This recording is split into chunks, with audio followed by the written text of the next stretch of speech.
how to keep strong bones, make sure that you don't fluff up your arteries, and also possibly reduce your wrinkles through menopause and beyond. Today, I'm actually going to be talking about the synergistic relationship between vitamin D3 and K2, plus a couple of other things too. So if you are a menopausal or perimenopausal woman, you are a much greater risk of developing brittle bone disease. That is known as osteoporosis. Osteopenia is what sort of precedes osteoporosis. That's the softening of the bones. And as we get older, a lot of us obviously we develop the wrinkles. That's partly down to the cortisol breaking down the elastin and the collagen in our bodies. However, our bone structure in our face also can become soft and decayed and brittle, like the bone structure in our body. We tend to think of our thigh bones and our hips and those, breaking more easily, our wrists, but also it has a degenerative effect on our facial bones if we are not getting enough D3 and also K2 and magnesium and calcium and trace minerals. I'm going to go over all that today. So welcome to my Menopause Monday. Today it's very much about bone health, skin health, reducing inflammation in the body, bringing to the surface some fairly recent research into the benefits of combining vitamin D3 and K2. And it has really important implications in our long-term health. Just to welcome you, if you're new to my channel, my name is Kate Hartley. I share a weekly video with you related to something around menopause. If you've got anything you want me to cover in a future episode, let me know. Just send me a comment and I'll be glad to add it to my rotation. If you've not done so already, make sure to subscribe to the channel so that you don't miss out on future episodes. So D3, we get that from being outside in the sun. Taking it back to our ancestors, just very briefly, because this will give you a really good overview of why we might now be deficient in these things, whereas in the olden days we weren't. So in the olden days, first of all, we moved around a lot more, and movement, using our muscles, heavy lifting, that sort of thing, that helps keep our strong bones. As we go through the menopause, estrogen falls, all our sex hormones fall, but estrogen we're going to talk about more in relation to this, because as estrogen falls, our cortisol levels rise.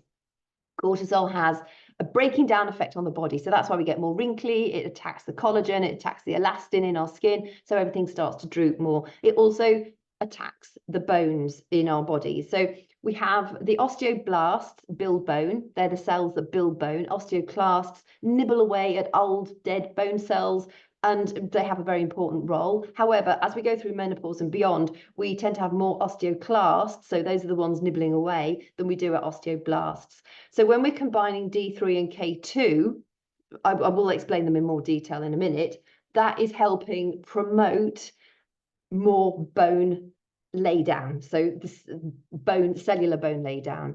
So while our ancestors were out busy in the sunlight without sunscreen on, without protective UV clothing, probably maybe getting a bit sunburnt, but they seemed to manage somehow, eating foods that had not been overly farmed, that were, they were foraging, so they were eating a lot of greens. They were eating meat and fish that had been fed on algae, were naturally eating algae from the seas, the rivers, but also feeding on grass and the green things that cattle food animals should technically be eating. And then bring that to today's market, where a lot of our cattle that is served for meat purposes is fed on grain. A lot of our chickens, they don't even see daylight. Eggs that are raised from battery hens, don't touch them, because it's the poor hens, but they'll be fed grain. So egg yolks are a good source of fatty foods, are a good source of K2. I'll go into that in a bit more detail in a moment, but I just want you to understand that in the olden days, our ancestors, they were active, they were outdoors a lot more than we are, and they were eating food that was nutritionally dense. Nowadays, we're eating food that is nutritionally not dense, it's deficient. It's grown on land that's been overworked, so there's a lot of trace minerals missing in that land, and the animals are just not fed the high quality food that they would otherwise have done. Plus, we are much more sedentary, and we don't get out into the sunshine often enough. Top that with the fact that most of us wear sunscreen all day. You might, even in the winter, do you put sunscreen? Do you have a sun factor in your facial cream? Sunglasses, contact lenses, hats, clothing, it all has a negative impact on the amount of D3 that we can get from the sun. And we get that from ultraviolet exposure. It doesn't mean that you have to go out and lie in the sun and get burnt. That's obviously dangerous for you too. But you do need a certain amount of sun, ultraviolet exposure on your skin in order to make D3. D3 is absolutely crucial for our ability to absorb calcium from the foods that we eat, that takes place in the gut and then gets deposited around the body. And this is where K2 comes in. So the calcium comes into the body, we eat it. You might be taking a calcium supplement if you've got osteoporosis, possibly if you've got osteopenia. You can check all these things by having a blood test. You can check your D3 levels by blood test. You may have been advised to have more calcium from your doctor. Did your doctor mention the role of K2? Because K2 is vitally, vitally important, because when we're taking calcium, it gets deposited around the body. It goes to our bones. It also goes into our arteries, our other soft tissues. You might find as you're going through the menopause, all of a sudden you've got rotator cuff injury. You've got shoulders that don't move like they used to do. You've got frozen shoulders. Your tendons are getting all stiff and grouchy. That could be down to calcium deposits. You would not think that calcium would end up in soft tissues, but it does. It can end up in your lungs, your breast tissue, your skin tissue, your tendons, your arteries, your heart. We do not want it there.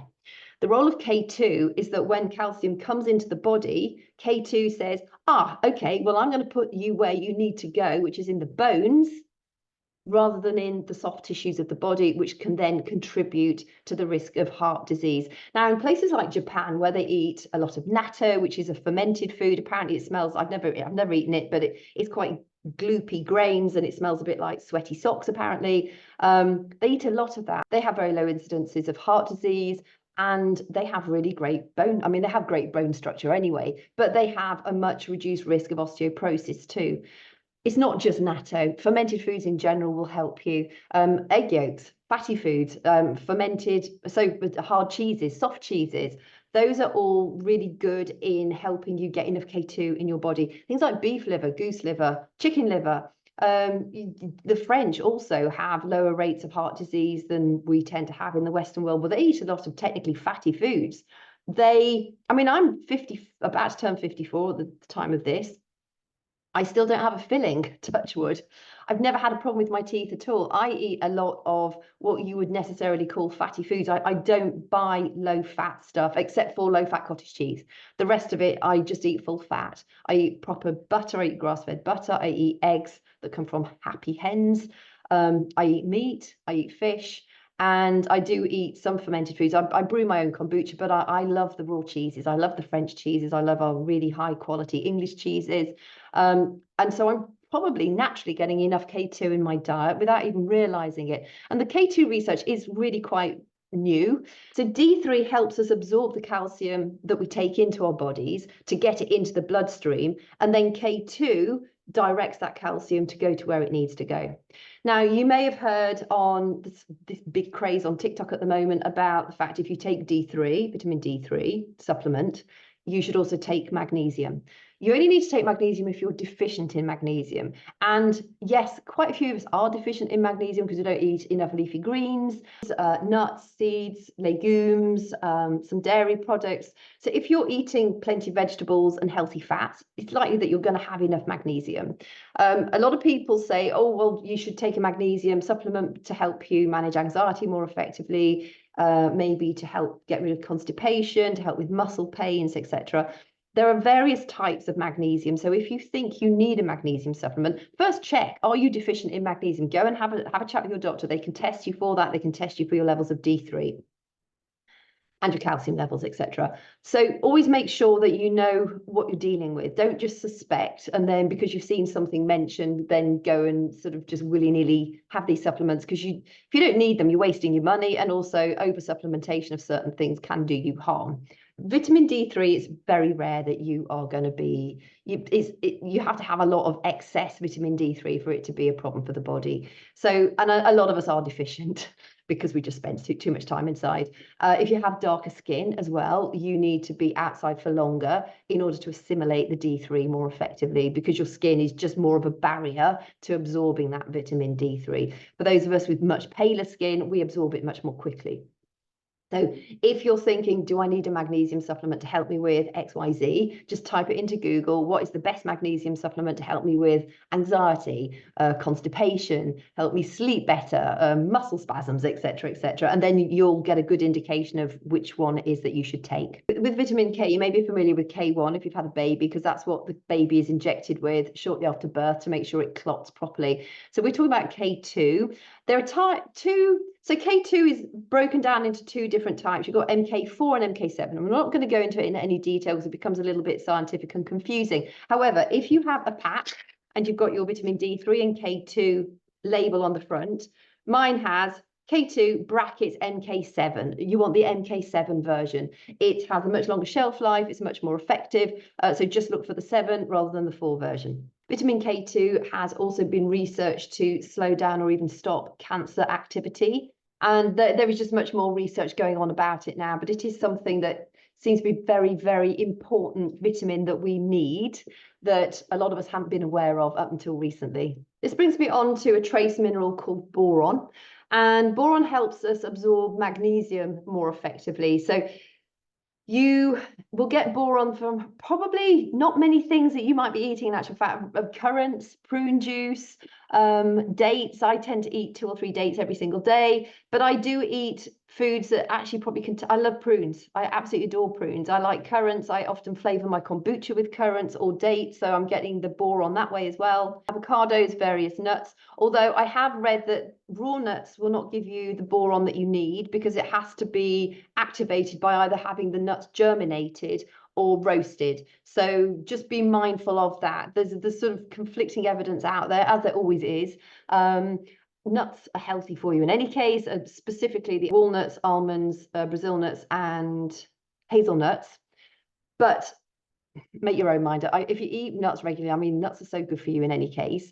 The chances are you're still going to be getting some benefit. But I have read a few people saying that, and people that should know, that they need to be germinated or roasted. So see, make your own mind up on that one. That brings me on to the calcium paradox. So menopausal women, it's often seen that we struggle with this brittle bone disease, but we have calcium deposits in our arteries.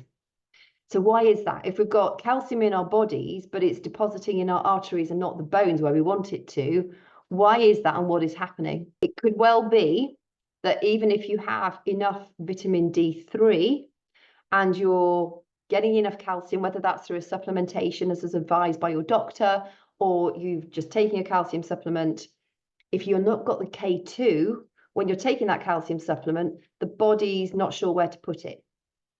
Because we should have enough K2 in our bodies, but most of us are deficient in K2. So it's not about, well, we never had to have K2 supplementation in the past. That's because we were eating the right kinds of foods in the past.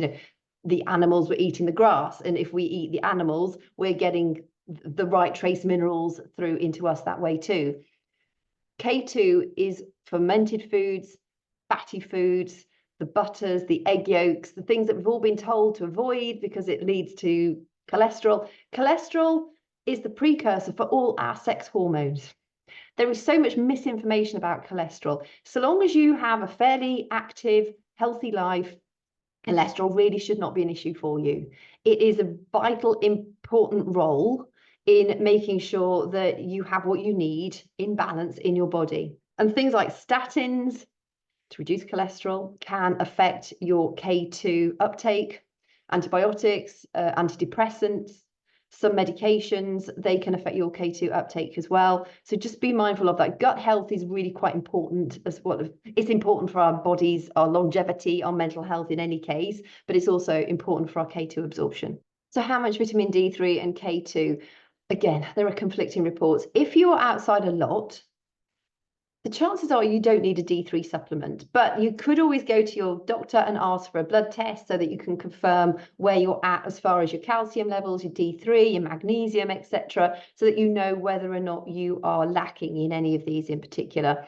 I've seen around about sort of 125 micrograms of vitamin D3 as the daily recommended amount, and of K2 around sort of 100 up to about 180 micrograms of K2. If you're buying a supplement that has them combined, you would hope that the supplement has been measured out properly. I think we can get so stuck in the detail of these things. Like boron is a very important trace mineral for the absorption of magnesium, but we need a wide range of trace minerals. So if you are not eating the things that contain boron, I would look rather at just getting a boron supplement. I would get a wide, a trace mineral supplementation, so something that includes all of them, because if you're deficient in boron, you're probably deficient in other trace minerals as well. And just the way our life is, we heavy metal toxicity, the depletion of the soil, the fact that our fish,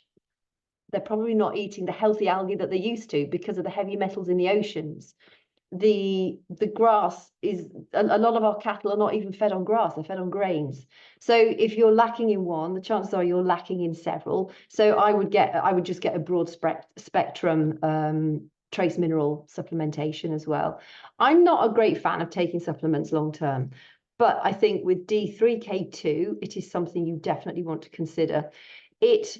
I've read quite a lot of anecdotal evidence. So this is from people's own experience of starting to supplement with D3 and K2. Hair growth has improved on the head, and also skin. They've noticed an improvement in their skin. Now, that is possibly because K2 can help us generate more osteoblasts. So those cells actually build the bones up rather than the osteoclasts that nibble it away. If we can technically rebuild our bone structure, it would be natural to think, well, okay, that means I'm probably going to help the bone structure of my face too, because obviously if we can improve the density of our arm bones, we can improve the density of the bones all over our bodies. So I think the reason that K2 gets bandied around for sort of helping reduce wrinkles, I think it's largely down to that, rather than anything amazing about K2 itself. But I have read quite a lot of information about D3 and how that has helped some women, really help them to grow their hair back when they've lost it, particularly as a result of going through the menopause. Mine is quite thin on top at the moment. I've been meaning to try all sorts of different things, and occasionally I do use castor oil with rosemary, but I don't probably use it often enough. And I tend not to supplement with D3. Having said that, recently I have my packet and I'm going to do my D3K2 and I'm going to see what happens, because my bone density is really good. I'm 54. I've never had a filling. My teeth are in really good shape. And that is probably largely down to the fact that I eat the foods that have got K2 in them. I eat boron. I'm pretty good with my magnesium and my phosphorus. I get outside a lot. I don't wear sunscreen. And so I'm probably getting enough D3 as well. And when I'm outside, I tend not to wear my glasses. I don't really wear sunglasses either. I just squint. And so I'm probably getting enough D3 and possibly K2 in my diet as well. But it'll be interesting to see what happens, with this as a supplement. I'm going to finish the packet and see if I notice any difference myself. But just be mindful of the fact that D3, for every cell of our body, it is so important for our immune function, anti-cancer, our heart health, respiratory system. Sunlight is an integral. It's like growing a flower or a plant in a darkened room. It won't survive. So you really do need to make sure you treat yourself like your favorite plant and get outside into nature, get that D3 on you, and make sure you're feeding if you grow tomato plants or roses, you have to feed them. Well, you're feeding them the trace minerals that help to grow the fruits of your labor. Make sure you're looking after yourself too. We are all just overcomplicated plants at the end of the day. Just wanted to really explain to you the importance of D3 and calcium, but also the dangers of calcium in the wrong spots, and the importance of having that K2 that then directs the calcium out of your arteries, out of the soft tissue in your body, into the bones where it needs to be. So if you've got any comments, if you've been using D3K2, I'd be fascinated to know, have you noticed any difference in your joint health? Have you improved your bone density? If you've had a DEXA scan, can you actually, can you say that by taking a D3K2 supplement that's improved your bone density? Certainly the studies out there point towards a lot of improvement when you do combine the two.